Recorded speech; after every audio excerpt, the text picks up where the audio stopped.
The Honourable David Cunliffe. Mr Speaker, I rise to take a call on the Hurunui Kaikōura Earthquakes Recovery Bill to reaffirm Labour's support for it and to play a role in my capacity as Chair of the Regulations Review Committee to underscore the implications of the report of the committee, which has been achieved by consensus for this legislation and others which might follow it.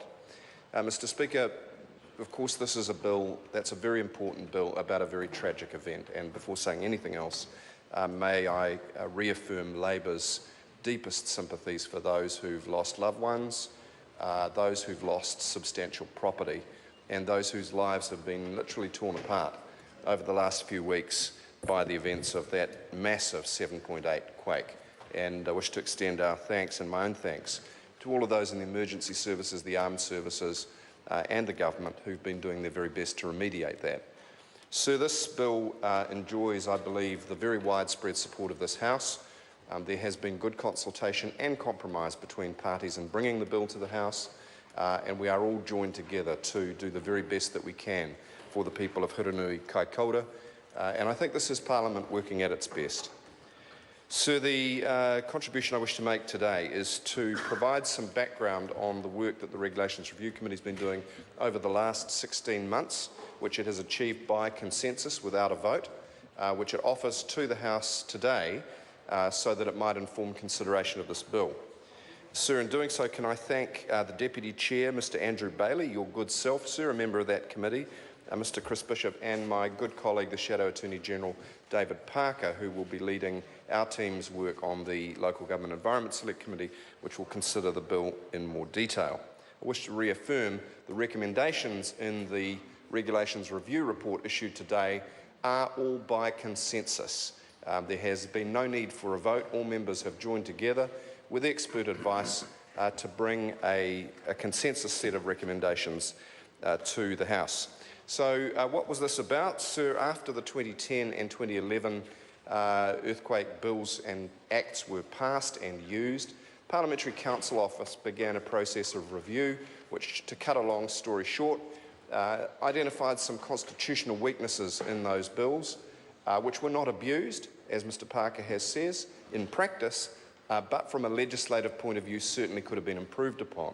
The House then later, through the Business Committee, asked the Regulations Review Committee to do a very wide-ranging survey of emergency powers and to make recommendations on whether there should be a, if you like, generic draft future national emergencies bill passed by the House, or if not, how we should best, from a constitutional point of view, deal with the need to respond to major national emergencies. That report is out today.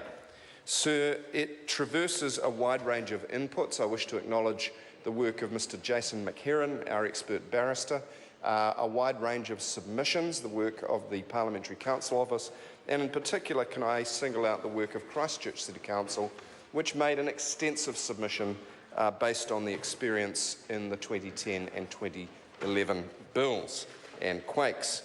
Out of all of that, to cut 100 pages of analysis down to a few short points, the committee distilled by agreement 3 core principles and 11 recommendations, and I'm going to take the House extremely quickly through those, sir. So the first principle is that the committee considered but rejected the idea that there should be generic national emergency legislation prepared in advance. And although we understood that that would give the House more time to consider the detail, that time was outweighed by the need that any such generic legislation would by definition need to be so broad because it would have to cover a myriad of possibilities, from a pandemic to an earthquake to a volcanic eruption. And that would be constitutionally offensive to pass all of that power to the executive in advance. Better, on reflection, to have bespoke or individual legislation tailored to individual emergencies with a realistically quick timetable and appropriate powers for the executive, such that the Constitution was disturbed to the minimum amount possible. And that was a key recommendation of the committee. Some of the sub-points under that, as much time as possible in the circumstances should be allowed for select committee consideration of emergency legislation. My colleague David Parker has made the point that a little more in this case could have been probably fitted in and is desirable as a matter of practice. Thirdly, that existing select committees should consider emergency legislation. We considered but did not agree with the idea that a separate select committee be set up, simply because that was more difficulty and hassle, if you like, than the job required. Another committee, local government in this case, is perfectly able, especially with the ability to sub members in and out. Fourthly, that emergency legislation should take the form of primary legislation wherever reasonably possible, rather than relying on broad powers to make delegated legislation. That is, Parliament is sovereign. Parliament is where members elected by the people, from whom all moral authority and constitutional propriety flows. Parliament is the place where the major laws should be passed, not orders in council through a cabinet process which do not come to the floor of the House. And while everyone, and this is a consensus report, recognises the need for prompt and robust executive action in an emergency, and we in the Labour team are supporting the national government in its response to Kaikōura, there is no question we are all putting politics aside to do the very, very best for the people of Marlborough and North Canterbury. But as a matter of constitutionality, as much as possible should be done in this way through the House, and as little as possible behind closed doors, if you like, through the Order in Council process. The language might not be sort of street talk, but it's really important. I'll rip through quickly, sir. Powers to override enactments by Order in Council should provide a positive list. Sir, it's great to see that the Minister and the Executive, no doubt with the positive influence of the Attorney-General, who I also wish to recognise for his role, has adopted that recommendation in this. As Mr Parker said, the positive list of acts here is rather long. It is subject to the scrutiny of the Select Committee, and they will turn their minds to whether it should be added to or not. I do want to reaffirm the point that the ability to add further acts should, in principle, be done by primary legislation through this House. That's a key recommendation here, and in this case, there's a kind of a hybrid where there is an opportunity for the Executive to add to the list, provided the House later reaffirms it. That's not ideal. I hope the Select Committee will give that some consideration. The second key theme is that there must be adequate safeguards. Mr Speaker, as you know, there are several important ways around how that should be done. Orders in Council should be able to be scrutinised both before and after they are made. And so the Regulations Review Committee, amongst others, is well placed to do that.